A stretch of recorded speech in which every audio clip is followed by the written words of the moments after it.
Monetisation అయిన తర్వాత ఎన్ని రోజుల తర్వాత రెవెన్యూ వస్తుంది చెప్పండి అనేసి అడుగుతున్నారు. మానిటైజేషన్ అయిన తర్వాత అసలు ఈ క్వశ్చన్ చాలామంది అడుగుతున్నారండి. ఎందుకు అడుగుతున్నారో నాకు అర్థం కాలేదు అసలు. జనరల్గా ఇప్పుడు తెలిసింది ఏంటి, మనకి యాడ్స్ ఆన్ చేయగానే వచ్చేస్తుంది కదా.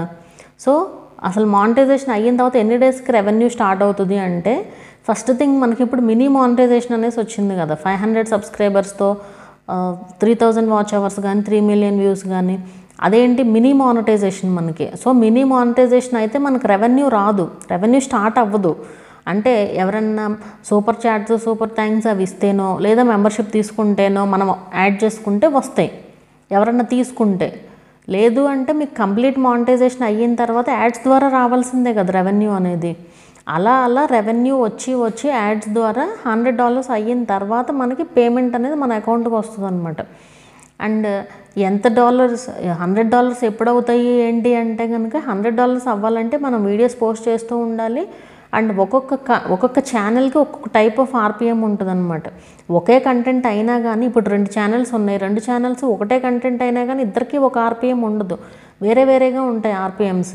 వాళ్ళకి వచ్చే వ్యూస్ని బట్టి, వ్యూస్ స్పీడ్ని బట్టి, స్లోగా వెళ్తే ఒక టైప్ ఆఫ్ సిపిఎం ఉంటుంది, ఫాస్ట్గా వెళ్తే ఒక టైప్ ఆఫ్ సిపిఎం ఉంటుంది. దాన్ని బట్టి ఆర్పిఎం చేంజ్ అవుతుంది. సో ఇలా దీన్ని బట్టి మనకు రెవెన్యూ ఉంటుంది. అంతేగాని లైక్ మానిటైజేషన్ అయిన తర్వాత నెలలో వస్తాయి, 2 నెలల్లో వస్తాయి అని ఎవరూ చెప్పలేరు. అది మొత్తం మీ ఛానల్లోనే ఉంటుంది. ఎప్పుడైనా సరే $100 అయ్యాకే మనకి పేమెంట్ అనేది రిలీజ్ అవుతుందండి.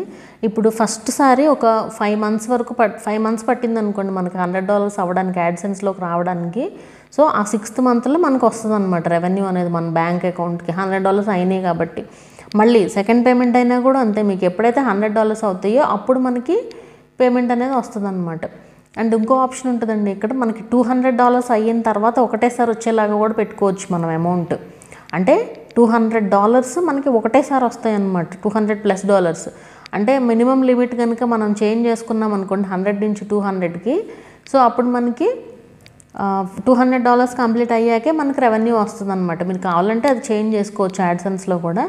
బట్ $100 అయిపోయిన తర్వాత వస్తే మంచిదేలేండి. సో అట్లా ఎప్పుడైనా $100 కంపల్సరీ అవ్వాల్సిందే. అండ్ మీకు అర్థమైందని అనుకుంటున్నాను. ఇప్పుడు మానిటైజేషన్ అయిన తర్వాత ఎన్ని రోజులకు రెవెన్యూ స్టార్ట్ అవుతుంది అంటే, అదే చెప్తున్నాను కదా, ఛానల్ ఆర్పిఎం సిపిఎంని బట్టే ఉంటుంది ఏదైనా సరే. ఇప్పుడు ఎవరు ఎన్ని వీడియోస్ పెట్టినా, అంటే ఈ కంటెంట్కి 1000 వ్యూస్కి ఇంత రెవెన్యూ వస్తుంది, ఇన్ని డాలర్స్ వస్తాయి, అవేమీ కరెక్ట్ కాదండి.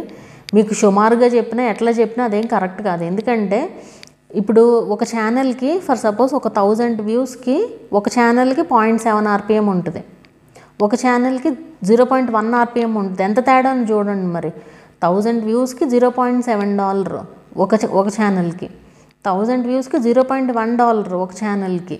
మరి చాలా డిఫరెన్స్ ఉన్నట్టు కదా అది. అట్లాంటప్పుడు అసలు ఎలా చెప్తాం? సేమ్ కంటెంట్ అయినా కూడా చెప్పలేమండి. సో ఏదైనా మీ ఛానల్లో ఆర్పిఎం సిపిఎంని బట్టే ఉంటుంది అది. సో ఇప్పుడు మీకు అర్థమైందని అనుకుంటున్నాను, ఒక ఐడియా వచ్చిందని అనుకుంటున్నాను. ఇంకేదైనా డౌట్ ఉంటే కింద కామెంట్ చేయండి, రిప్లై అయితే ఇస్తాను.